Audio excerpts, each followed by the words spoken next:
What's up, everyone, and welcome back to yet another episode of the Chromecast. My name's Joe, joined here today by Robbie across the table. Hey, what's up? And Gabriel by my side. People watching are like, wait a second. Everything feels really weird. Except, 2 weeks ago, Gabe was just right there. You guys were. So, we like that vibe. I'm just gonna go to the other table. Go sit over there. I'm just gonna go. I think you should have your own shot. I'm just gonna go be over there. I'm gonna let you all sit and talk, and I'm just gonna sit back and relax. Set up 5 cameras and just have every angle. Yeah. That you can imagine. Let's get 15 we had cameras. The other camera when we were using a phone for it. Yeah. How did we get around the whole limitation of it breaking it up, or did we just deal with it? No. We were using Andrew's camera for that shot and that shot. Oh, I thought we put a picture. You used the phone at one point. We did for a while. We did, and it broke it up, and it was a pain in the butt. Gotcha.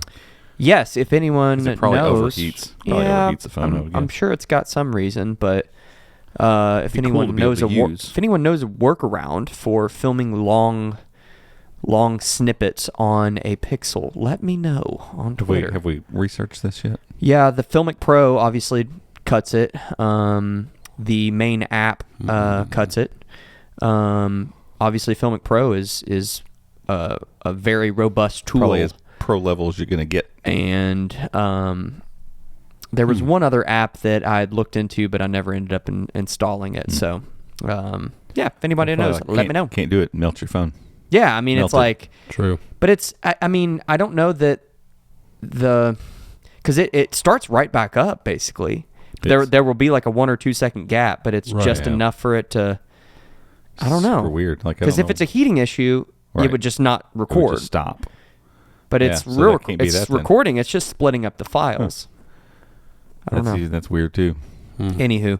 And then also, we just ran into the issue with our Sony cameras. Even though they're set at 30p, they're still recording at 29.97. And the phone, even though it's set at 30, is doing 29 point, or it's doing true 30. Yeah. The frames fit into a certain block, and then the project file matches that. So then if one's wrong, it's not fitting the same frames into the block. Messes. Okay. All right. Enough random. We're not going to solve it here. Yeah, we're not solving it here now. But if you know of an app that records long form and will do one file, let me know. On an Android phone. On an Android. Let me know. On Twitter at ChromaBoxed. So we have a couple things going right now. First and foremost, for anybody listening to this as it comes out, probably put it out on Black Friday, probably on Friday. Yep. So there's obviously shopping going on, and although we don't normally discuss deals on the podcast because they're timely normally. Fleeting. So if you're listening to this later, although this is a news roundup, it's normally timely topics. There's still people that come back and listen to older episodes. Deals are like 3 or 4 days tops. Right, and so then if we're at the best, so if we're talking about one on the podcast, you're listening to this 2 weeks later, it doesn't make sense. So, but I do just want to direct you to the website because we're cranking out deals left and right.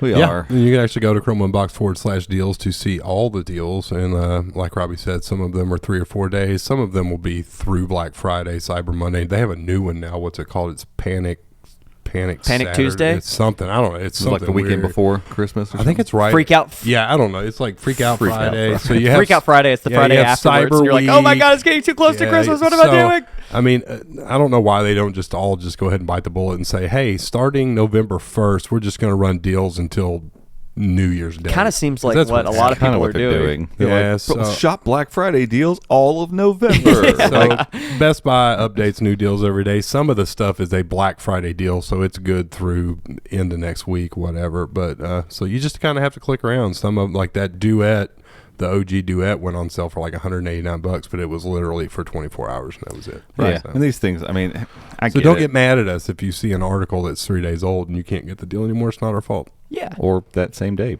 Or an hour later. Or we'll sell them out. Yeah, sometimes. The HP Chromebase, it's sold out. You can't buy it at Office Depot, but it's $229 for that. That's what we do. It's insane. It's what we use to cast. We move that inventory, We move baby. Product.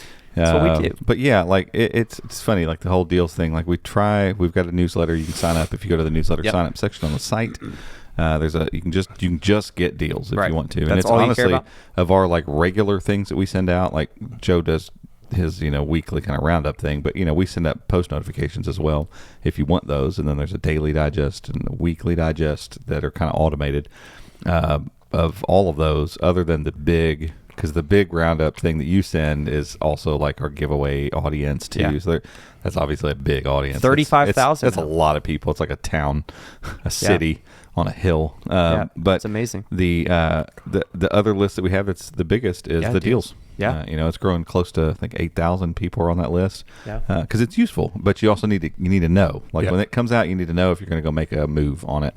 Right. And so we've kind of put all those things in place to make this as simple as we can, as straightforward as we can. And, at the end of the day, deal shopping is deal shopping. You either like it or you hate it. I hate it. I'm not a deals person. My wife loves to go bargain shop and look for stuff. Yeah. It's the hunt, that gets. That gives me like full anxiety. Price, please. Yeah. Full price in stock. I'm good. I will go, I'll skip all of that stuff. TJ Maxx, Marshalls. God love you for what you do. Have fun in those stores. That's not my thing. I can't. Ross, I found some stuff in those that I like, and I'm not saying that you're not going to find good stuff. I don't go there looking for deals to put in the effort. Here. Yeah. And you can't go look for anything specific. It's not like you can be like, I'm looking for this shirt. I'm going to go to Ross or Marshalls or TJ Maxx. You have get no it. idea. You know what's going to be there. I don't like that. I like to know, like, oh, where'd you get that shirt? Oh, at Old Navy or Gap or Target or whatever. Cool. I'm going to go look online. Look, they have one in stock. I'm going to go buy it and then put it on myself. Right. Because that's what my wife and my mother-in-law love, going to TJ Maxx with the kids and just looking around. They're like, well, you never know what you're going to find. I'm like, I know. But I know what you're going to spend. That seems like a waste of time. But for me, I'm on the other side, because like we have a TJ Maxx here, but in Louisville they have Marshalls and TJ Maxx and Home Goods. I've heard rumors of getting a Marshalls. Ooh, that'd be pretty cool. But, my wife and I, we've gotten into some side hustles and like pallets and stuff like that. And one of the big things is going to, because TJ Maxx carries a lot of like makeup and beauty supplies and stuff like that. And finding stuff at TJ Maxx that's been clearanced or whatever, and then looking at what it's selling for currently on Amazon. A lot of people are making a few $1,000s a month. Yeah. Just buying in bulk, you go crazy. And I'm like, but it proves the point of exactly what we're talking about. Right. For me, I'm like, I'm going to go in there, I'm going to make some money. I'm not going in there trying to buy nothing. Right. It's not happening. But it proves the point that there are two types of people, basically. Yeah, There's the type of people that I don't want a deal. I'm not looking for a deal. I'm going to pay what it costs. Right. Nate Brigetzi, we just saw him live. He had a little bit about that whole thing. Yeah. He talked about it. My wife loves coupons, man. She loves coupons, and she sends me these coupons. He's like, "What am I supposed to do with this? Am I supposed to go up there and be like, oh, I didn't bring enough money with me to pay for this deodorant. Right. I've been saving up. I'm hoping next time I can pay full price, but for this time, I'll give you this piece of paper, and then I'll pay a little bit less for my deodorant." And he's like, "No, full price, please. Thank you.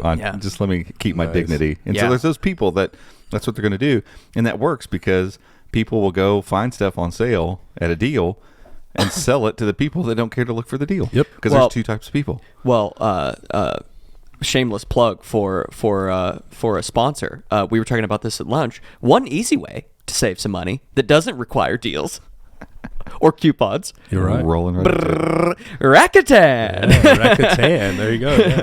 And they'll even apply your coupons for you, so you don't even have to think about it. You just get money in your bank account. My wife loves her some Rakuten. Dude, I'm telling you, it's great. It's good. It's good stuff. I don't know. I look at it and I'm just like, it's annoying me. The only thing I don't like about why? I don't know. I did it yesterday. I ordered something yesterday for Christmas and got 2.5% you cash could back. disable it per site. I just don't buy much. Right. I buy big things. This time of year, I definitely I enjoy it. Yeah, that's true. But I mean, my wife gets one of the. She still gets the paper check. She likes getting the paper check. Oh yeah, wow, that's weird, but whatever. She likes every 3 months there'll be a Rakuten check in the mail. I'm like, oh, that's cool. Yeah, I don't know how much my wife gets. I don't know how much back, and then she just takes it and uses it. She's gotten some pretty because she buys most of her beauty supplies from Sephora and Rakuten. They're even on the Google store now. You get I think 2% cash back on the Google store, but they're you get cash back pretty much everywhere that you shop. Yeah. And just like the deal I published right before we started, they'll automatically apply promo codes that you may not be aware of. Right. And, I mean, it's worth it if you're looking to, maximize your budget. Yeah, and like this time with Robbie too. Like if I'm set out to purchase something, if I can find a good deal on it, great. But I'm not looking for it. I'm like, I want this thing. I'm going to buy it. It's just great when it pops up and it's like, I ordered new underwear, MeUndies. That's another affiliate that I'm trying to work on. MeUndies. They are so comfortable. I've seen ads for them. I've worn them for, gosh, I've worn them since probably 2016, 17. Can we get a track underneath this? And I needed some new ones. Yeah. MeUndies. I mean, I want to do one with Duluth super Trading comfortable Company underwear. Their commercials are no pinch, don't get sweat. Don't get sweaty. Yeah. But yeah, I was ordering and was about ready to check out. Boop, Rakuten popped up. Clicked it. 2.5%, I think is what I got. I was like, I just don't shop that much, and so I just end up getting annoyed by those plugins, and then I disable them, and then I forget that they're there, and then.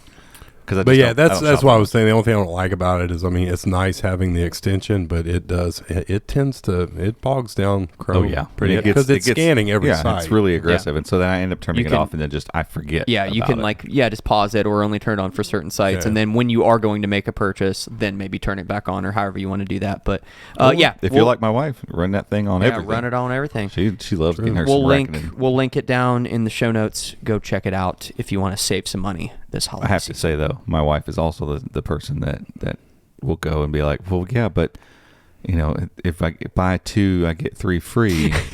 You're like, but at the end of the day, we need 0 of those things. We don't need that at all. Like, it's not even a thing that we. But it's a good deal. We weren't even. But until you saw it, we didn't think about it. I didn't know that existed until you just pointed it out. It wasn't part of our collective psyche.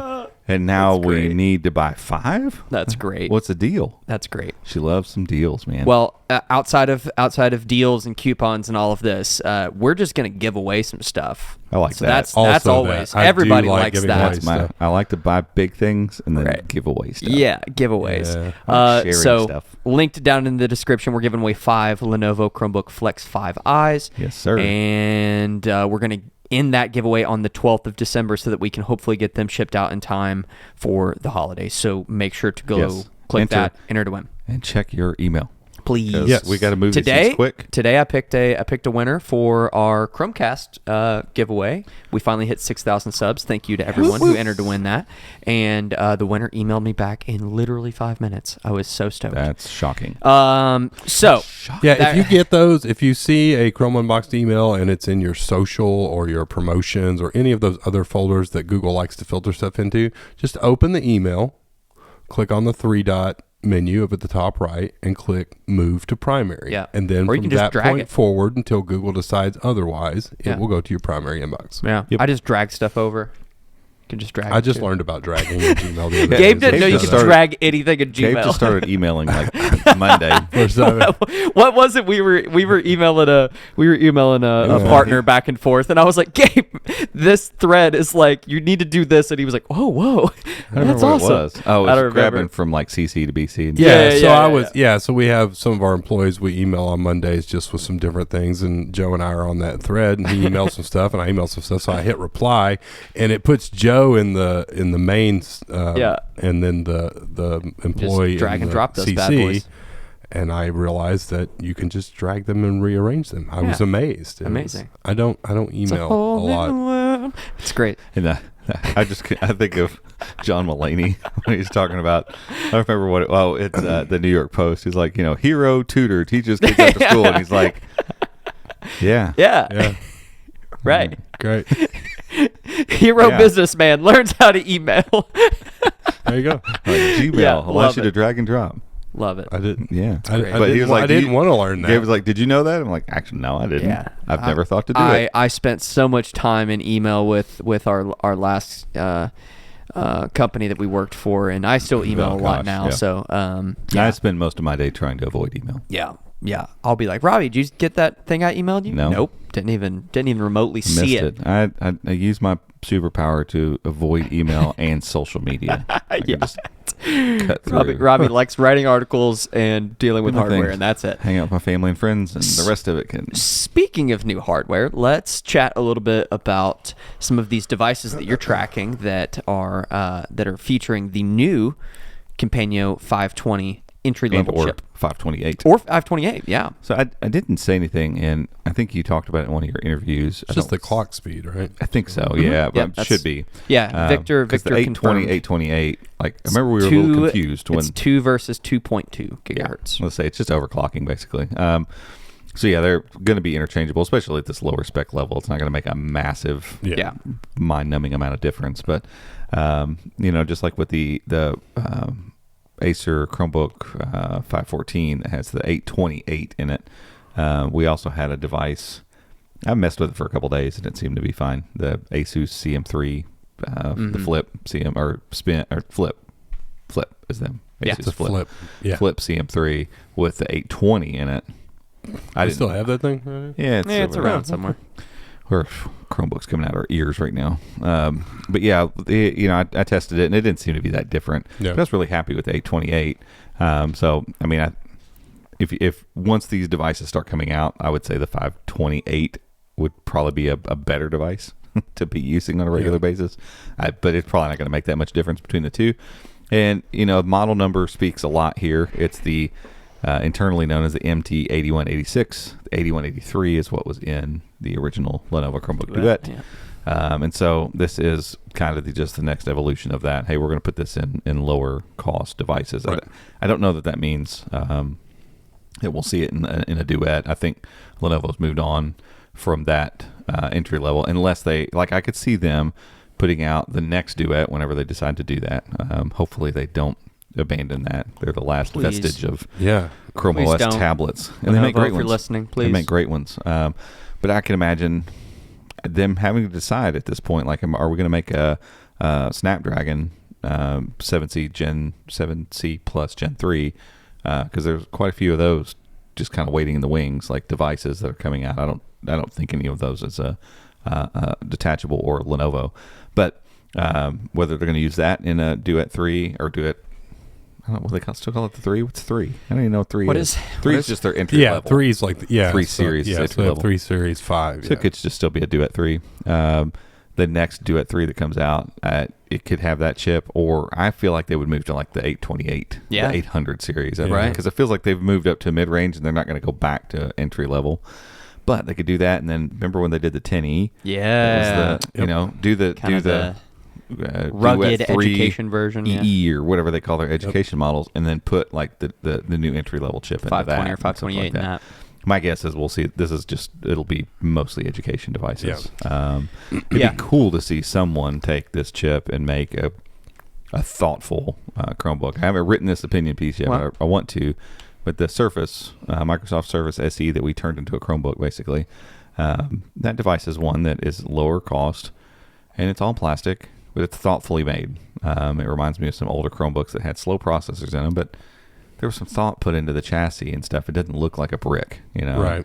It'd be cool to see something like one of Samsung's cheap. Not that Samsung would do that, but something that looks like that. What is that? What's the new one? 362 Chromebook. Yeah, it's the same Galaxy Chromebook 2 360. Yeah, sure. Great name. Their names are terrible. They're like, we have to fit a Galaxy. We're going to keep naming it the same thing and make it sound like it's a new version of I think it's like $150 off right now. The Galaxy Chromebook 2 was a 360 device, remember? Yeah. Did you forget it? It did do all that already. So you're naming it something it already did. And it's not we're going to call this one the Red Galaxy Chromebook. Oh, wait. The other two are red already? Who cares? Go with it. It should have been the Go is not 360, correct? No. It should have been. Big. It's 14 inches. Yeah, but it should have been the Go. Well, there was an 11.6 inch model that never launched. Yeah. But it should have been the Go 360. 100%. Because it's that budget-minded device. It's low end. But it looks cool. It does. You see that and you think, that's a Samsung Chromebook. And it has a gorgeous screen on it that is destroying its processor. Or something like Asus. Because Asus doesn't really lean into those budget-y devices from that end. They have some really cheap Intel devices, but something that looks like the white and black velvet CX50. Whatever. Yeah. Something that looks like that in a smaller device would look dope. Yeah. So it'll be interesting to see. I hope it doesn't end up that the Kompanio 500 new 500 series ends up in just budget Chromebooks.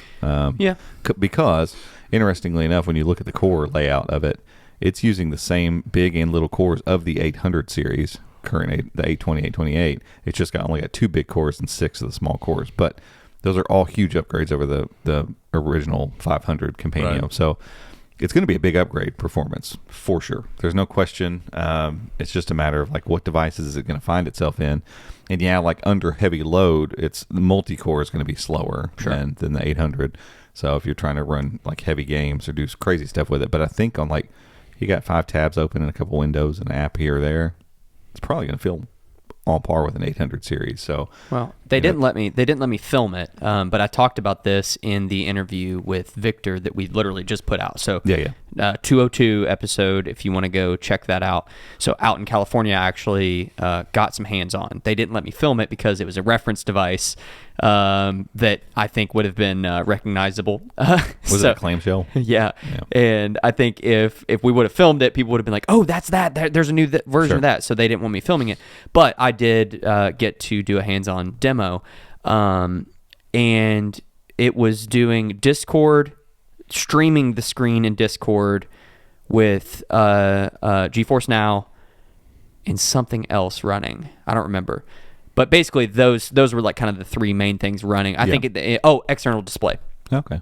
So this one obviously it supports a 1080p. I think 1080. Up to 1080. And so external display running as well, and it was moving right along.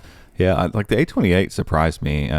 We're doing our best of. We don't have it out yet, but I wrote the script. We've recorded the A-roll of our very soon. Yeah, Chromebook best of 2020 or best Chromebooks right now, basically, because there's some stuff on there from last year.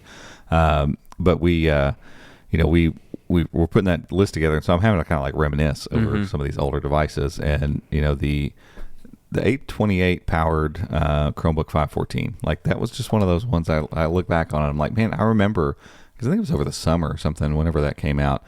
I just remember taking that device home with me a lot on the weekends for some odd reason. Like it just ended up being the one that stayed in my bag on the weekends. I really like that Chromebook. Like I wrote a lot of articles on it.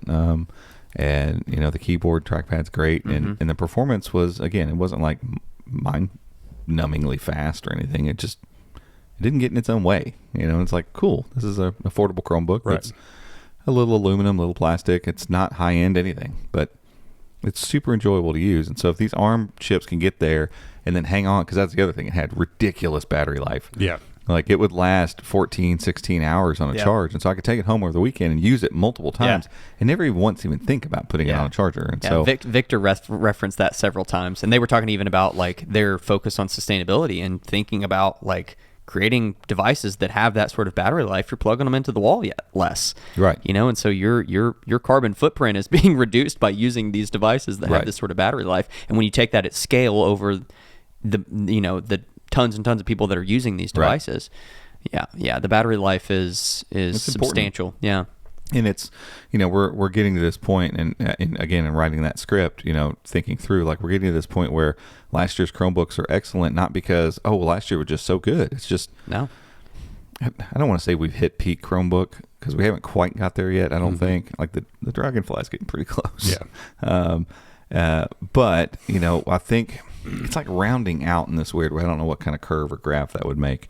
But it's hit to the point where, like the performance, like every year I remember it being this thing like, I can't wait till remember being on 8th gen Intel chips, waiting for that 10th gen so we get the better Wi-Fi and the better Bluetooth and all that performance is going to be like this and all that GPU. And then 11th gen was all about the GPU and speed boost. And then 12th gen came and it's like, these are better than 11th gen, but not wildly better. Like the GPU is better in a 12th gen. Yeah, and I think that's the thing is that Chrome OS has always been, especially a few years back, because Chromebooks were coming out with last year's chips. Oh yeah. Now you have new devices that are on par with anything you can buy on any Windows device, and Chrome OS is no longer ahead of the hardware that it's being ran on. There's nothing that this hardware for this current generation, there's nothing it can't do. So it's like until Chrome OS gets pushed a little further and we start seeing other ways to leverage the horsepower that's in them, it's really more about refining the devices and battery life and performance and stuff in those areas. And that's where I think ARM can shine. I mean, my wife still uses her Duet, the larger Duet, all the time. And I'm like, it's a great device because if I'm going to go somewhere on the weekend or I just want to take something in my bag, I'm going to take it. Because if I take the Elite or whatever and I end up doing some heavy work, I know I'm going to have to plug in here eventually. Yeah, because 7 hours is fine for a work day. And like to have that much power and get, that kind of battery life, 7-8 hours, it's like, that's fine. Like that's a fine trade-off. But there's also something about having a device that is powerful enough to get you through most of your stuff. but then also has that iPad like battery, like that eternal feeling battery where I can just close it down and take it. Or like if you're on a weekend trip or something, like, yeah, I probably need to plug this in, but if I don't, it's okay. It's going to be fine. Like, yeah, there's just something cool about that. And like you said, I think the lightweight nature of Chrome OS has stayed pretty lightweight. And now the hardware has kind of just eclipsed it so far that now it's like, cool, we can recommend devices that aren't cutting edge performance wise and getting crazy battery life, are way cheaper, by the way. What we need to see manufacturers do now is start moving the direction of saying, okay, if we're going to cut cost on processor, which ARM processors are always cheaper, if we're going to cut costs there, let's bump the RAM up a little bit. Let's bump the storage up a little bit. Let's pay attention to the screen. A little better screen, maybe. Yeah. Let's stop building devices that you can grab with two hands and twist, like a Twizzler. Like let's get rid of that stuff. Let's fix all those things. I don't care if you put an 11th gen processor. If you build me a Chromebook that's substantial in every way, it doesn't have to have the highest end parts across the board. Just be thoughtful about the way you put it together. Yeah. And save some money on the processor. Who cares? I think about like that Acer has their big 17-inch device, but it's been on sale a lot lately. It's a Pentium 6000. Yeah. So it's a silver. It's not even a gold. So it's down in the small core. Yeah. But you have 8 gigs of RAM. That has more than enough power for somebody who just needs a laptop at home to work on or watch content. It's plenty. Make it cheap, make it inexpensive, and it has a really good build quality. Focus on that build quality, because the people that need or want a Core i5 or a Core i7, they're going to buy it regardless. But I agree with Robbie 100%. I think where these middle of the road Chromebooks, manufacturers need to start working on refining them, because Chrome OS is in that weird space. You go out and you buy a middle of the road Windows device, you pay $500 for a larger Windows laptop. You're not expecting a whole lot. No, I'm not personally. Yeah, it's going to have a TN panel and a terrible trackpad. Yeah, $500 for a Chrome OS device. You can get to some really nice hardware for $500 and not have to. And you're not buying something that's like a monster internals wise. It's it's plenty of power for what you need, but it's designed very well. Yeah. So you were talking about the SE and kind of this thoughtful device, maybe with this entry level, Kompanio chip. Like, are you saying that just take some of the refinement now that we do have these cheaper chips and they're still plenty powerful enough, and just focus on some of these extras and because like put in a little better screen or put in a Surface laptop isn't expensive. The SE one. I want to say, like, we bought it for $200 or $180 or something. Was it brand new? Basically, box looked new. And it's a different market. They only sell to schools, yada yada. But I'm pretty sure brand new to the school. I want to say it's like $270 or $250 or something like that. And honestly, it's got a nice little screen on it. It's got a really good feeling keyboard and trackpad. That the device feels solid, like it doesn't feel cheap. It doesn't have the best internals in it, but it's like as soon as we put Chrome OS Flex on it, guess what? It's fine. It runs fine. And so I'm like, okay. Did you like try to work from it for a day? I'm going to. We have so many videos in the queue. Like it's one of the things I want to do, but I also want to take apart the framework. Yeah. And then I thought today I want to take the bottom off the Acer 516 GE and see if I can swap the RAM in it or not. Ooh. Never know. It's got plenty of chassis room. They might have left it open. That would be interesting. Because I'm curious. It'd be cool to bump it up to 16. Yeah. But there's all these things I want to do. But I want to work from it for a day. I don't even know what the display out maxes out at. I'm not really sure. Who knows? What is the processor in that thing? 4020, isn't it? P, I think it's like a 4200 or something. Or no, 4120. Okay. That's whatever that is. That's, Gemini R. Yeah, I just don't know if it's going to be able to do Quad HD out or not. Yeah. It probably will. Actually, now that I think about it, it will. It just won't do 120 hertz. Which is no big deal. But there's just something about picking that device up and realizing, hey, it's all plastic. This is affordable. And I don't know. It looks good. And again, that's just thoughtful manufacturing. It's not. It's not like some cutting edge state of the art thing. Like they figured out how to cut costs magically. No, they just thought about what they used. Right. In it. It can be all plastic and still be nice. It really can. It's possible to do, and it's frustrating to me that the low end of the Chromebook segment right now for the consumer market's a little frustrating when things aren't on sale. Yep. When these devices come out that look like they were built 10 years ago and have no aesthetically pleasing characteristics to them whatsoever. And you're like, you want $400 for that? Are you out of your mind? Yeah. Like, why would somebody buy that thing? Like, if it's $99, like there was some Lenovo Flex, the Flex 3, both versions of it, Kompanio and Intel, are $99 at Best Buy all day. Go for it. At $99, you can excuse anything, basically. Right. You put whatever you want in it. If it runs a computing operating system and you could get something done on it for $100, go nuts. Yeah. But the minute that thing, I bet you, like, retails, like when it came out, I bet you it was over $300. Probably. Like $330, $350. And I'm just like, with all those trade-offs, the mid-range of the market pushes down into that price range all the time. Yep. Like, and that's the problem, is that you have these devices that are $370, $400, and the price gap between it and the almost premium devices, right? The gap between the price is very minimal compared to the gap between the features that you're getting, and something has to change there, because I feel like consumers are getting duped because they go out and they buy this. Oh, this is the latest Chromebook from so and so. It's a small core. It's this. It's that. It's got a bad panel, but it's $399. Like, it hurts. Great. You can buy the HP X360 14C right now for $399. All aluminum, a fingerprint scanner, a great screen, and good keyboard, and Core i processor, and everything else. It's such a tough sell, but people don't know any better. And that's like going back to talking about deals at the beginning. That's why we try to put this stuff out all the time too. It's like trying to continually make consumers aware, like, wait a second, I need to take a step back.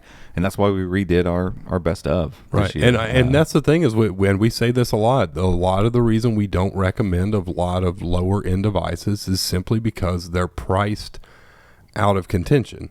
So when we share a deal on a device like that, it's because we're not saying, oh, this is great, you should buy this Chromebook. We're saying, for this price, it's worth the money. Right. This now makes sense. I just shared one. CTL's got one. Their base budget in 40, 20, whatever clamshell is $99 through. Right. It's durable, it's drop tested, it's water resistant, it has a rotating camera, it's got a carrying case. It's perfect for kids. For $99, should you buy it? Absolutely. Yeah. And you're not would I buy it for $270? Not in my wildest dreams. Yeah. No. And so I think the low end there needs to be some adjustment. Yeah. MSRP adjustment. And I get it. Chromebooks are built to go on sale. It's just it's the world we live in. It's it's the Kohl's pricing model. Like, you look at you saved $350 on that T-shirt. And like their markups are so dumb. Like you buy like a T-shirt and some shorts, and they're like, you saved $57. Mm-hmm. What? How? On what? What else did I buy? No, that T-shirt you just bought, it was retail $60. 87% off. Today. That's odd. That's weird. Here's some Kohl's cash you have to spend here in 3 days. Yeah, exactly. In 3 days. Go fetch. Yeah, actually, you're allowed to walk outside, and then you have to walk back in to spend this Kohl's cash. You can't spend it right now. You got to leave and come back. Physically leave. You have to walk out, and walk back in. Yeah. So the pricing structure on Chromebooks, it is what it is. That's the world we live in. But like the guy said, that's why we put out these deals and try to stay on top of that as much as we can. Because when some of these devices drop down, it's like you're getting a lot of Chromebook. The 14C is a great example of just getting so much Chromebook for that price. And then you've got other cheap, terrible old devices. And I will say the only bad side of that is the fact that when some of these mid to high-end Chromebooks do drop in price that much, it skews people's minds a little bit as to what they should expect for their money. So it's like, sure. I should be able to get a great Chromebook for $400. Well, technically, no, you shouldn't. $400, you expect an all-aluminum chassis and a bright IPS screen and great speakers and half a terabyte of storage, and for $400, like the price of the components alone outprices that. Like it's not realistic, and so it does create a little bit of a false sense of Chromebooks are cheap because they're just not. And the difference, like look at the Framework shows us this. If you go to Framework and look at the Windows version and look at the Chrome OS version, it is the same laptop. It's the same components, the same chassis, keyboard, screen, all of it. Every lick of that thing between Windows and Chrome OS is the exact same device, except for in the motherboard, the modules in there, one runs Windows, one runs Chrome OS. That is it. That is the only difference. And I want to say the Windows one is like $50 more because there's a Windows license, obviously, and stuff, but it's $50. And so this whole time, there's always been this thing like, well, Windows devices have to cost more because there's Windows on there. I'm like, no, they don't. Like, they don't have to cost that much more. It's just the mentality. People are like, oh, well, it runs Windows, so I can pay more for it. And I get there's the whole argument of value and all that kind of stuff when it comes what all you can do with a device. But at the end of the day, if you can get done what you need to get done on a Chromebook, then the pricing, the value structure doesn't matter as much. Now, all of a sudden, it does come down to what components are you paying for? Like, what stuff are you going to have in your hands after you spend your money? And unfortunately, the thought process for Chromebooks a lot of times is, I shouldn't have to pay that much because it's a Chromebook. Well, still a laptop. It's still the same hardware. Like, it's made of aluminum. Stuff. Yeah, it's a nice screen. It's a nice keyboard. Yeah. So it does create some weird, like, we're just in a weird spot and I think Chromebook pricing right now. Yeah, and I think that's why probably so many people are fascinated and are subscribed to our deals. Yeah. Because it's like... It's almost like you never know. Yeah. I mean, holy crap. And it does. It happens. It does. Like, the first time that GE, the Acer, I went back to today. Every morning. Every morning I check for a deal. I flipped it open and wrote on it this morning. I was like, oh, I love this Chromebook. I really do. Like, it's just my favorite Chromebook to use right now. And... I'm like, if it dropped to $500, I mean, that's an insane laptop to have for $500. Yeah. It's just, it's like the base model Lenovo one that was at Walmart. It's been out of stock for over a week now because it's $300. Is it the best premium Chromebook out there? No way. But is it a killer deal for $400? Yeah. Absolutely. Yeah. And I think it's just important for people not to get skewed on what to expect to pay for a good Chromebook. Yeah. Right. Like, when you're getting the better components and you're getting better build quality and attention to finer details and the experience that you get out of it at the end. And like you said, hopefully, as we have entry-level chips that are getting better and better from a performance standpoint and battery standpoint, and they're still cheaper, right? We can have some of these manufacturers that do focus a little bit more on some of the aesthetic and put together a thoughtful device with, a Kompanio 520 or 528 in it. We don't need that. Like, it's fine for it to be in the $1,000 Chromebook line, but as 2020 has shown us, that's not where Chromebooks are. Like, that's going to work for enterprise stuff, and go build that for enterprise customers. Great, have fun. Yes, I've been working from the Elite for 2 weeks now, and I absolutely love the device. It's great. Am I going to tell the average consumer to go out and buy one? No, because it's a hard sell. The one we have is what is it, $1,800? Yeah, it's like a $1,800 configuration. That's not where the Chromebook market is at right now. The fat middle is buying that $400 to $600. Yeah, and that's on sale. Your spins, your HPs, they're whatever. $600 to $700 at MSRP. That's just the normal. That's where it's at. And to me, like, I still think some of those devices at those prices, those are still fantastic deals. Sure. Like, when you go spend $600, $700 MSRP, not deals, on a Windows laptop and a great value. I'm like, unless there's something on that Windows machine that you need Windows for, then almost always the Chromebook version of that same amount of money is going to go farther in a Chromebook for some reason. I don't know why that is. I think it's just perception. Yeah. They know they can get better margins on Windows laptops. It's just kind of the way it is. But so deals. There you go. Go check it out. Deals on deals. Go check out our deals newsletter. All right, we're going to take a quick break for an ad, and we'll be right back. Alrighty, welcome back, everyone. It took us 3 tries to get going there. Sometimes it'd be like that. Yep. It's right before Thanksgiving. Thanksgiving. Yeah. We already have. It's Wednesday. Yeah, everything's off. We don't. It's Wednesday. Gabe's been gone. He's yeah, sick. Yeah. I lost an entire day. Apparently, I'm coming to work this morning like coming for Taco Tuesday. And Robbie's like, it's Wednesday. It's Wednesday, dude. It is Wednesday. Cool. You guys want to grab some pizza? I had a mind-blowing fish burrito from our local taco place yesterday. I'm not gonna lie, it looked pretty good. Is it fried or grilled? Fried. Oh, it looked pretty yummy. Might have to try that next week. I'm gonna try it again. I do want to try the fish sandwich from JR's Neighbors. Yeah, it's also fantastic. It was massive. Might get that tonight. Well, there's something in me that's just like. I think that's why I was disappointed because the chorizo burger. Yeah, the chorizo burger was phenomenal, but it was like it was like a little McDonald's dollar cheeseburger. And my plank of fish came out situated between. Robbie and Greg are sitting by me, and I'm looking at their food like, I'm still hungry. Yeah. 3 bites and my cheeseburger was gone. But it was delicious. Like, I could give you half of my fish fillet. That's right. I got a fishes and loaves situation over here. It was good. Keep handing out That's right. On a different note. On a non-food related. On a different note, shout out to all of our new patrons. We launched the new giveaway with the Flex 5 Eyes and got some new patrons in the Discord, and it's exciting. So if you're not aware, for $5 a month in our Patreon community, you can get access to our private Discord. Yep, and it's super awesome. Cool. And we have a channel in there just for coffee and smoking meat. So see, I can make everything about food. That's right. Everything is about food. We've got one patron. I don't know if we can say patrons' names on here. Probably not. Probably shouldn't. We have one patron though who is traveling like all over the place. He's isn't that pictures cool? from like Bangkok and like doing speed tests on their 5G and all that stuff. It's been cool. Yeah, it's a cool community, and obviously we're in there, so you get some access to ask us questions if you ever need to.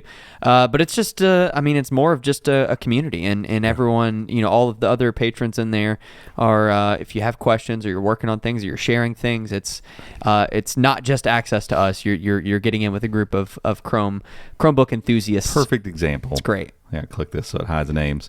You won't be able to see this, but you can probably look at it and see like it's a huge fire, and it's just a meme in there. Somebody put fried turkey, just 5 more minutes. It's going to be so tender. Exactly. We'll send that to Andrew so he can include it in the edit. Yeah, it's that's great. Oh, it's great. I was in I'm in a few groups on Facebook for like smokers, Traegers, and pellet grills and all that stuff. And one guy had posted a picture this morning. It was his turkey. He had gotten out of the package and it had a giant X carved into the top of it. What the heck? And he posted in there and he's like, "Is this normal or should I take it back?" And like, I just figured maybe it was something certain packaging companies did or something, but literally no one in the group knew what it was. What was going on? So he had contacted the company or whatever, and they gave him a refund, and the store gave him another one. But one of the guys, and if you're mine and Robbie's age, you're going to get this. He said, "Seems pretty simple to me. That's a straight edge turkey." Yeah. I was like, I cannot believe you brought that up. I remember straight edge turkey. I've got a friend who has a straight edge tattoo. It was big around here, man. Real big. Oh, yeah. So. I've got a friend who has a straight edge tattoo. Yeah, if you don't know what that is, go Google it. I have a few friends in high school who have them on there. Oh, yeah. Yeah. Yeah. But Patreon community, if you want to join, Patreon. Straight edge turkey. Rails went over here, we went over there. But yeah, Patreon.com/Chrome Yeah, and the community is awesome, and that's another place. There's a support channel. There's a deals channel, which is awesome because as much as we try to stay on top of deals, there's a lot of stuff. We can't share everything, and some of these guys will stumble across like regional deals that you can only get at like certain stores or whatever.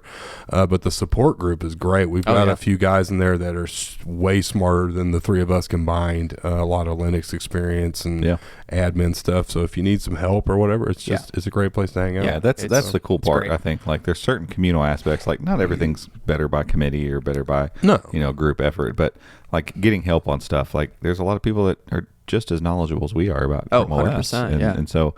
Like somebody will ask a question, and I might be, at Topgolf or something. And, the next as he is frequently. I'm there a lot right now. But yeah, like somebody else can just see it and be like, I know the answer to that. I'll just answer it. That's what it's for. And that's why it's awesome. And we need to look into the forum stuff. I've that's fallen off my radar. But last time I checked, it wasn't actually live. Still wasn't ready. Do it, so. Okay. Yeah. I would love to do that eventually. So that way, what I would like to do, and I'm totally going to just steal this from Colin and Samir, who do creator support in their Reddit. So people can ask questions about what they need help with, and it gets upvoted so they know which ones most people are interested in, and then they talk about it on the podcast. So I would love to do that. I would love to figure out a way where the community in our Discord can ask us questions, and we can upvote them or like them. Maybe for now we could just do like likes or something, and you could do that. And we could figure out a way to answer questions from that community. I think that would be really cool. Okay, moving on. Yes. Let's talk about the Framework laptop. You mentioned it earlier. Last week we talked about it. We put out a short that was then taken down. We put out the article that was before the embargo because Robbie just read a different day. Different time. Same day, different day. Different time. I don't know. I don't even know where I came up with that. Who knows? It happens. It happens. I can see if it would have said 9 a.m. Pacific time, and I just missed the time zone. One of our reps messaged me and was like, "Hey, just FYI, the embargo's at this time. Can you take it down?" And I was like, "What was it? 8 Pacific? 8 Pacific. So 11 Eastern. How do I turn that to 9? That's when you published was 9 a.m. 9 a.m. sharp. So right on it. So anywho, we talked about it a little last week, but we were kind of trying to tiptoe around it because it was under embargo. So now that it is not under embargo, what are your thoughts? Just using it for a few days because I wanted to stay away from it a little bit until we unboxed it, like actually unboxed it. But we did that. I'm going to say Monday, right as we were doing the podcast or somewhere right in there. Yeah. So I didn't have much time with it at all.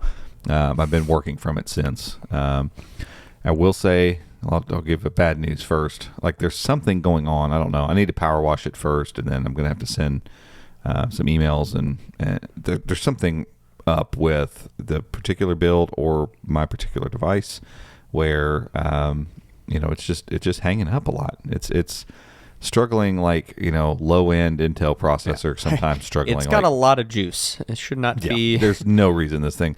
It literally has the same processor and configuration as the Acer 516GE, and so that's why I went back to. Like I said earlier, I opened that thing back up. I'm like, well, this is apples and apples here. And the Acer Chromebook is internally pushing a 120 hertz display in addition to my 120 hertz on the desktop. And so I thought maybe that was it. So I unplugged it and used it for a minute, and it was still doing the same stuff. So I was like, maybe Chrome OS is not good at dealing with 120 hertz here and 60 over there. Maybe it was, I don't know.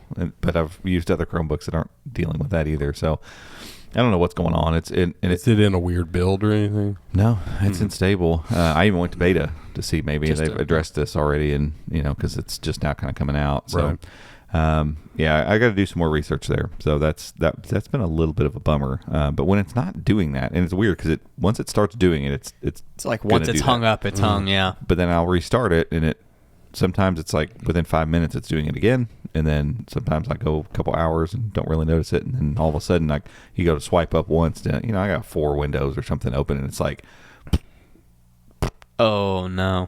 Like bad. Like it's not, it's lost some animation. Like, no, this thing looks like it's about to die. So something's going on, unfortunately. So I got to figure that part out. But they'll figure that out. Whatever the issue is. I mean, it's not like this configuration is unproven in another Chromebook. Right. There's another one I have it hooked up right now, and I worked from it for a couple hours this morning, and it's my favorite right now, but it was butter, and it's pushing even more than the framework is. But aside from that thing, I haven't torn it apart yet. I haven't done all that stuff. Like the modularity of it is interesting. And they sent us some RAM I want to put in it, and I wanted to. I'd like to do a video, like we can even take a hard drive out of one of the other devices or something, or I don't know. Do we have an NVMe stick somewhere? One of those boxes over there. And just to swap it, to do it on camera to show it, and that might be some Gabe ends up doing a video on, like, hey, we've done some of these teardowns on a little more technical ones, like this one's made to be made to be done this way, but still show people on camera how easy it is. Do RAM swap in 90 seconds. I've got an email in to see, because the Chromebook version, the power button is not a fingerprint scanner, but they sell a fingerprint scanner that goes in that spot.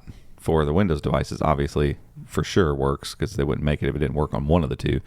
So I'm trying to figure out through Peter whether or not they can give us an assurance that does this thing work, and if so, can he send us one? Because that'd be a cool swap to be like, hey, we're upgrading. We're getting one piece, because eventually they could come out with a new display. So you can just buy it, right? The fingerprint sensor, it's $30. Yeah. Let's just get it. We could just buy it and do it. But I figured we'll see if they say something. Because if they say, absolutely does not work, then that's silly. Because if Chrome OS isn't going to recognize it through whatever build they're on, it could. I have no idea how. Like, I don't know what level.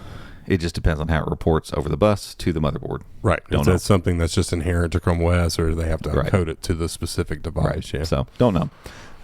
So if they say, it's 100% an upgrade, we'll either send us one or we'll buy one, because that'll be awesome. Yeah. Because that's really the only way you can upgrade this device at this point. Doesn't mean down the road they won't be like, hey, you want a 4K webcam? Buy it and swap it. Mm-hmm. Hey, you want just a full HD panel instead. Here's a cheaper version. I don't know why you'd want to downgrade that, but whatever. Do they have a touch version of the Windows? No touchy. Do they have a CAC card reader? A what? CAC card I don't know what that is. reader, like government ID cards. Oh, CAC cards. Hmm. Because remember that one weird pre-build device we got in from a different company had a built-in CAC card reader. It's an enterprise and it's a military whatever kind of thing. I would say no, because the only slots they've got for any kind of that stuff are those 4 that you can swap, and it wouldn't fit. A CAC card wouldn't fit in there. That's true. So yeah, it'd have to almost be like some sort of weirdo external thing. But then Chrome OS is working on external CAC card readers anyway, so that'd probably just be a thing. But that would be cool if you could add that. But I didn't think about that. Those aren't as wide as an ID card, are they? They're about an inch each. So there's the ports on the bottom. I think we talked about that at least a little bit last week. But you push the button, you do have to pull on them pretty good, which is good. You don't want them sliding out all the time. Yeah. But you can pop them out, and like as soon as I sat down to the desk, and I was getting all the stuff set up, and like, it'd be better to have the HDMI there and then the USB over here for charging, and then to just turn it over and flopped them out and changed it, and boom, this is better. That's great. And you don't have to turn the device off or anything; just pop them out, because on the inside it's I'm pretty sure it's USB 4.0 probably Thunderbolt. It's got to be a high bus to be able to handle anything basically that you put in it. So. But yeah, the modularity of those things is really cool. It's the only part of the chassis, I would say, that doesn't feel like completely buttoned up, just smooth. But you got to pay a little bit for that modularity. I mean, it's not like they're like rough or they don't feel like they fit. Right. You feel the seams a little bit. Yeah, there's a seam there, the button's there. Yeah, that's just part of what they're doing with that. But the rest of the device feels very solid. Like it's all aluminum, so there's no like creakiness to it. One finger lift on the hinge. The screen looks amazing. There's a little bit of ghosting on it, but honestly, it's for people coming maybe from super high-end Windows laptops. Maybe that would be a downgrade. But most Chromebook laptops have a little ghosting on them. Where it's not necessarily the frame rate being low. It's like the animation just looks. There's just some left behind as things move. It's like quick animation. You see it a little bit, but I only honestly noticed it. I think Dave 2D, when he did the Windows, he did an unboxing of the Windows, and from a gaming perspective, he was like, "Oh, that ghosting wouldn't be great for the quick movement type stuff." I'm like, "Yeah, you're probably right," but most people, that ghosting on that display is not that big of a deal, and if you're not looking for it, you're probably not going to see that. The screen looks great. It's super bright, 3x2, 13.5 inch. I've said it 100 times. I think it's the best of all worlds when it comes to a display on a laptop. Like, it feels nice and huge, like you've got this ton of space to work with, but you close the laptop down, it's like, oh, it's still small. Versus like the GE that I'm using right now. Like, it's 16 inches and it feels it. Feels like it. I go to get my laptop sleeve in my bag, and I got to get it lined up just right to get it to fit. It's fairly light for a 16-inch device, but it's still 16-inch device. Still a big device. And so, like, the keyboard is, man, it's excellent. Like, I've really enjoyed typing. Tons of throw, like a lot of motion to the keyboard, and a nice. It's not super clicky, but the tactile feedback's very good. What did we remember when we were looking at mechanical keyboards? What the thwack? Yeah, that's what it's called. Yeah. It's got a good thunk. Like, it sounds great. It reminds me so much, man, of like remember when Apple really screwed the pooch on the keyboards and they made the ones that feel like hitting a table. The keyboards before that. Yeah. When it was like great. When people were like, MacBooks are the best keyboards ever made. That's what it feels like. They made the Cheeto keyboard. And then the new keyboards are back. The new ones are good. But they're still a lot more short throw than, they feel like more like modern Chromebooks to me. Like, it feels like a normal, that's what I'm used to. And so getting back to something that has a little bit more travel to it and still feels really good and responsive. Like, it's nice. Glass track. It doesn't feel like it's like flopping around or nothing. I think it's 1.8, right? 1.8, I think. I'd say. Because most things are like 1.2, 1.4 millimeters travel. Which that doesn't tell you a lot, because 1.8 can be really great or it can be really garbage. Like, Acer's keyboards used to be pretty solid. Lately, I've noticed they feel like they just have a lot wiggly. It's a lot of left and right play. Having a lot of travel is good if the keystroke is solid, but when it plays back and forth and you have a long keystroke, it just makes it feel like It's just unstable. Like they're rattly keys. Yeah. It's like the feet on the table legs isn't quite not quite lined up. No, the Framework feels like this table. They're very stable. It's very nice to type on. And so it's just like all these things go together. Like the great screen, the speakers are shockingly good too. Like they're, again, not, wow, these are the best speakers I've ever heard, but really full and pretty darn loud. And they're the ones that kind of fire down into the side. So they get off the table a little bit. So, I mean, you mix all that stuff together, even without all the modular stuff. Like using that Chromebook, you'd be like, wow, this is a really nice Chromebook. Like, kind of feels a little MacBook-ish. I mean, it's a silver laptop with black keys. It looks kind of like a MacBook. But it's great. Webcam's nice too. It's a 1080p, but the dynamic range is pretty decent on it. Other than that, whatever that nagging performance issue is with it, I don't know what's going on with that, but hopefully they can get that sorted out. They will. I have no doubt about that. Or there's something wrong with the one I've got or something. Because apart from the modularity of the ports, there's nothing, like we said, there's nothing unique about this thing internally. I mean, there's no reason so I would say it's just a bug in that device. Yeah, it's almost like there's something running, a process going, and I've tried to look in the task manager and see what is running. I can't really find anything. But I mean, I was looking at the diagnostic today, and so I had it open, and it sits there and runs, what your processor's doing. And as soon as I go to 3 swipe finger up, 75%, and then it would slowly come back down. That's a UI thing, then. Yeah, there's something with Chrome OS and this particular motherboard that they're fighting a little bit. So I'm gonna power wash it and do all that kind of stuff first, and then start submitting some feedback, and then probably ping our Google rep and be like, "Got that racketing extension installed?" And that's what, like, I need to log into the Chrome Unboxed account or like my work account that has basically nothing installed, and run some So I don't want to I don't want anybody to listen to this thinking like, oh, yep, I can't buy that thing. Like, they 100% could be on my end, but I also test a lot of Chromebooks, and I log in the exact same way, and I do the exact same tasks on the exact same, timeline all the time. And rest assured, I mean, Framework makes one laptop every year. They'll fix it. They'll fix whatever's wrong with it. Right. Just for right now, if you're really excited about this device and you really want to go buy it. Well, and if you have it, you're noticing this. Like, you're maybe not the only one. Let us know. Let us know on Twitter if you're experiencing. If you did buy one and you're having some issues. And if you're experiencing that, hit Alt-Shift-I and send some logs and whatever, and you might help them figure out what's going on. Yeah, because we luckily, we've got a contact, so we can send that stuff and probably get it. We've got a couple contacts that for stuff like this specifically. I've had John Miletus is like, just tell me what's up, and so we can get it directly to him, and then he can go assign somebody to it pretty quickly if it's a known issue. Yeah. So obviously you need to spend some more time with this device. We need to figure out what's going on with this particular issue, and it's hard to review. Yeah, hard to form any other thoughts whenever you can't really use it. But it's such a cool concept. It's not unusable. It just has moments where for 20 or 30 seconds it's like struggling to do anything, and then it gets over it. It's super weird. Yeah. So stay tuned on that. Obviously, as Robbie spends more time with it, we'll figure out review process for that one, and I think that one definitely deserves a full review. So 100%. It's very unique. It's special. It's just a special device in the Chrome OS ecosystem that does stuff that most other, not just Chromebooks, most other laptops just don't do. Right. Apart from the Framework Laptop Windows version, no other laptop does this the way that they do it. So it's super interesting. Yeah, go watch the unboxing. Like, it's a unique device, and like we were sitting and filming it, and like I knew it was going to be long filming it just because there's so much to say. Like, it's not just like, hey, let's get the box out of the way. Yeah. It's like, there's all the stuff that comes with it. And by the way, the box is kind of cool, and it came with stickers, and like it comes with a tool. Yeah, like there's all this stuff. So definitely go check out the unboxing for right now. Robbie will obviously spend some more time with this and figure out what's going on with it, and then get into a kind of review process.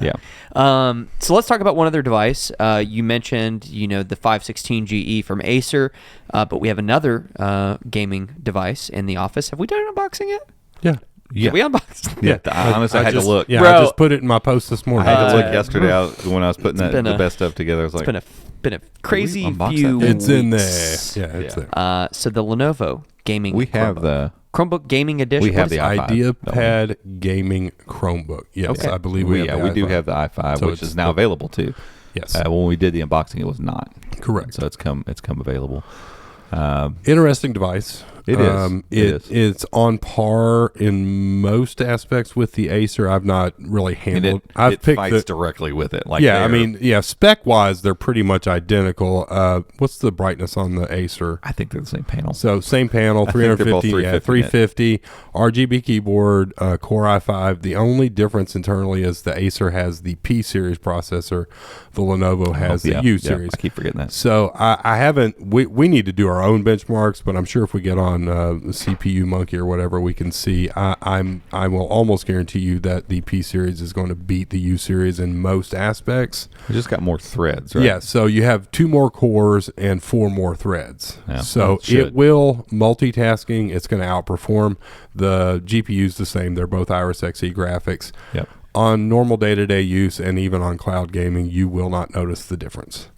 No. The one area that the Lenovo seems to fall behind, just based on Robbie's early hands-on, is that the Acer just has a better build quality. It has, It's the Acer has an aluminum base. The entire bottom isn't aluminum, but the entire bottom, which we see a lot with Acer's mid-range devices. They're what they do. Aluminum top and bottom, and then they'll have some sort of composite or whatever on the keyboard deck, which is no big deal because your palms are resting on the keyboard deck. You don't really handle when you're picking it up, you're feeling that outer chassis. As long as it's firm. Well, Lenovo is just aluminum on the top, right? Yeah, aluminum lid, all plastic bottom on a device that big. Sure. Yeah, it's kind of bendy. That's just physics. That's leverage. The European version, the overseas versions have these cool aesthetic on. Lenovo started doing this little 1/3 stripe down the lid, which looks cool, and this one has that.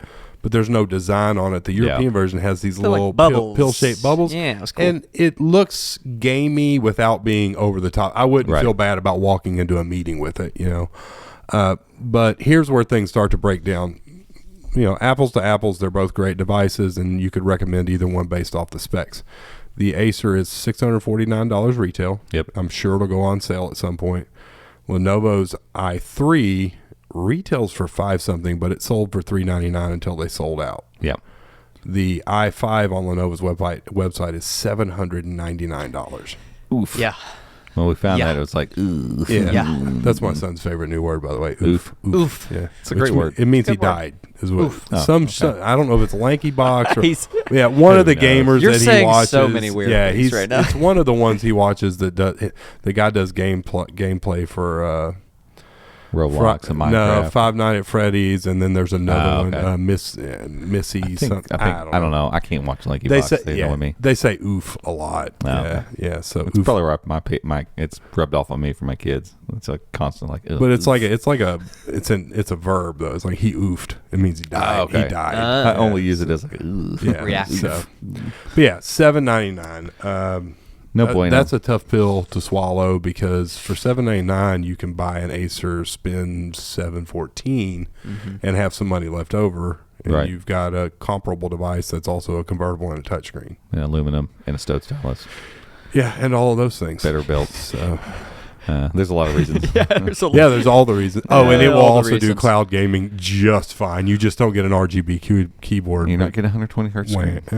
True. Yeah. But if you sit it next to the Acer, which I feel like of the 3 gaming Chromebooks is the more measuring stick. This is absolutely. They put the pieces together in the right order.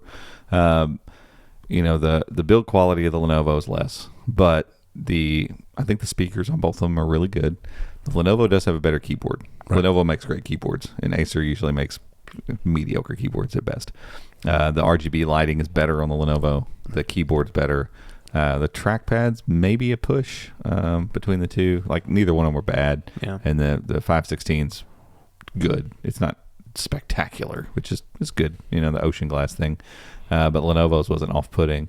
And then internals, they're the same. And so really it just comes down to that kind of floppy exterior portion, which it moves around a lot more than I'd like, and that slight difference you were talking about in the processor. And so the only win for Lenovo is the keyboard, and I don't know. I feel like maybe you could make concession to say that they could be the same price, maybe. I don't think a keyboard warrants offsets the build quality issue, and I don't think it offsets the slight degradation in processor. But even if they were both 650, I'm like, okay. You like the look of the Lenovo better maybe, or something, or whatever. Or you are really picky about keyboards, then that's okay. But 800 and 650, never. Not one time ever would I tell you to go buy the Lenovo. Yeah, because I'm the same way. At 650, if they were both 650, I'm going to lean towards the Acer just because I like the way Acer's looks and, whatever. And I can get past the keyboard. I'm usually using an external keyboard and it's anyway. Good. Like the GE is good. It's not like it's a bad keyboard. Yeah. It's one of my favorite Acer keyboards. And if you're buying it for gaming and the keyboard's that important to you, then by all means go for the Lenovo. But I can't in good conscience recommend it at $799. But right now you can get it for $647. And then is there a Rakuten thing? That's with Rakuten. Okay. So if you do the Rakuten thing, there's 2 different promo codes that you can use that knocks like $65 off of it. But Rakuten's doing a holiday deal of 12% cash back. So you won't get that discount immediately, obviously. But when your next big fat check comes, you're going to get whatever 12% of $735 is. Yeah. You end up getting the device for $647. So that's a different story. Yeah, I can recommend it at that price. It changes the narrative. Yeah, personally, if I had $650 and some change, I'd buy the Acer if I were looking for one of the gaming Chromebooks. But if you like the Lenovo, is it worth $650? Absolutely. Absolutely, sure. It is. Yeah, and it's again, it's so funny. Sometimes we get talking about one Chromebook versus another, and it's easy to almost make it sound like this one's great and this one's terrible. It's not. No, it's not way. that at all. Like these are 2 very similar devices in most ways, but there's certain things that appeal to certain people, and one of those to me is, again, we've talked about it multiple times during this episode. Like, it's just an attention to detail in the things that make a Chromebook feel good. Right. And the Lenovo feels like a less expensive, larger Chromebook. They just tend to feel kind of bendy and floppy, and I don't like that. I just don't like a device when I pick it up that it doesn't feel stable. Yeah, because like for me, I don't care if it's plastic. If I was going off aesthetics alone, no touchy, just you had a picture of all 3 of them up there. I like the Lenovo. I'd go for the Asus. The Asus is gorgeous in my opinion, just That's like true. the C436, only device to ever have that pearlescent lid. Gorgeous device, dope. But then the minute you got your hands on it, you're like, did not just like put it that on your one. desk and leave it there. Yeah. Well, and the Asus, we leave it out of these conversations a lot. That's a weird one. It's 11th gen, it's 1080, but you get 144. It's just it's just an super ghosty screen. Yeah. Like, we haven't done a review of it, and we'll get around to it at some Have we point. unboxed that one?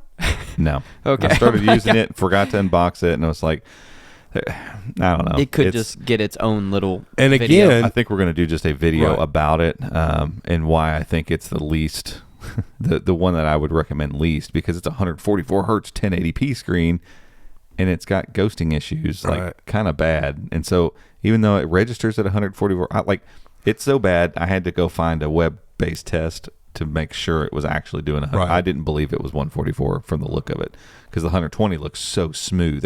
All the animations look so smooth.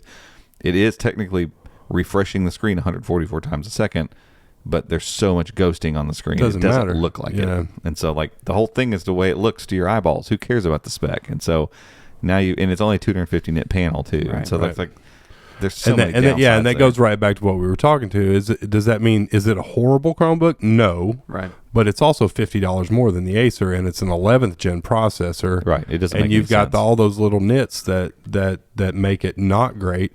At $499, is it a good value? Yeah. At $699, no, I'm not going to recommend you buy that. And you may be looking at that device and thinking, well, it converts, and it doesn't have a USI pen input, but I think it's some of these higher refresh rate screens, like the panels just won't work with the pens or whatever, because the Lenovo and Acer, neither one of them have touch input. And so that could be a turn off for some people. And so like the Asus has touch, and it's still got a high refresh screen. And, you just said 11th gen processors are good. They are. There's nothing wrong with the performance of that device. And, the keyboard's really good on it. It literally is the CX5, CM5 from last year with a different panel on it. It's the exact same Chromebook. So, it's got a good trackpad, nice glass trackpad, and that velvety finish, and a lot of good things about it. There's a lot of fine things about that device, but you can probably go find the CX5 for $369. There right you now. go. Same Chromebook. Same device. And you likely won't notice the difference because the ghosting's so bad on the 144 hertz screen. And then you'll get USI support, and you'll still get the flippy bendies. And, you know. You still get the flippy bendies. That's what it is. Like. No flippies off the dock. Oh, we're done. I'm sorry. That got me. Enough. I lost my. I got no more words. Yeah, it's done. It's 10,000 but for yeah, the you're day. right. It's we were just saying that for that price you're getting It's crazy. essentially Like, the same and, device, but I always honestly want to root better. for Asus, but sometimes I'm just like, what? That one does. I'm sure that what one you're thinking missed. with this one. That It one did. missed. Yeah. But luckily the other two are good enough to like fight with each other. But Yeah, and which that's is what's fun. crazy is like they have one device every few years that's like, yeah, good job. And then when, with the 5500 and the 5400, it's like, I think they're finally getting there because they've got these great devices Now they've gotten and they're confused. priced competitively. And then you guys just kind of like, oh, no, we're going to go back over here because their detachables has not been great. Their little flips have not been great. That 5601, we unboxed it, I think, the 16-inch. Yeah, we did. Yeah. I do remember that one. Yeah, it's okay. I think it's got a dim panel on it too. I'm pretty sure. And I mean, I thought the CX9 was going to be the greatest Chromebook I ever used. I did too. And it was good. It wasn't great. I loved working at my desk with it, but I was working on a monitor. I didn't love working at home on it. Yeah, it was a weird device. Yeah. And I remember doing that review and just having to be like, I don't know. Yeah. It's just not working. It didn't come together. It doesn't have the X factor, whatever that is. They took the X factor out of it and put it in the CX 5400. That's what happened. Because the 5400 is magic. It's so good. Magic Such device. a good device. Make a new one, please. Yeah. What's it going for these days? We sold out Costco, I'm pretty sure. Okay. 'Cause I yeah, thought they're there was gone. a deal. Huge deal. It was like, what, Yeah. $600, $500, $600 for like the The $900 version. Yeah. it's the I remember seeing a i5 deal. price. i5 16 16 512. Yeah. The beast. I mean, just such a good Chromebook. Yeah. Like it's so cheap, but yeah, it's sold out. Yeah. It's a good device. I still put it on the list. It deserves to You be could on the probably list. still get it from It'll I don't come know, back somewhere. around. Yeah, it You will. can get the i3 128 model on Amazon for like $600. I mean, honestly, that's and great. it's still worth Still it. 'cause worth it's it for sure. fantastic. Yeah. Fantastic Chromebook. Or you can get the Galaxy Chromebook for $599. Don't do it. Don't do it. I know it's beautiful. I kicked it. I almost Don't wrote it do it. up, and then I was like, Don't do it. I just can't because somebody's gonna buy it, and then they'll be like, "Oh, you lied to me," and I'll be like, My keyboard only works half the time, and trackpad stopped like, I working. didn't Did we lie. ever get that one fixed? "Nope, I didn't lie." So Michael just has a dud Chromebook sitting down Yeah, there in pretty much. Florida. That's We've terrible. sent it back, what, twice? Yep, can't do anything about it. Wow. That's another editorial that's going to be coming out pretty soon. Yeah. Stay tuned for that one. Yeah. Okay. I think that's it for this week. We appreciate you all tuning in, listening, and watching. If you are watching over on YouTube, well, I guess first of all, we have a YouTube channel. If you didn't know.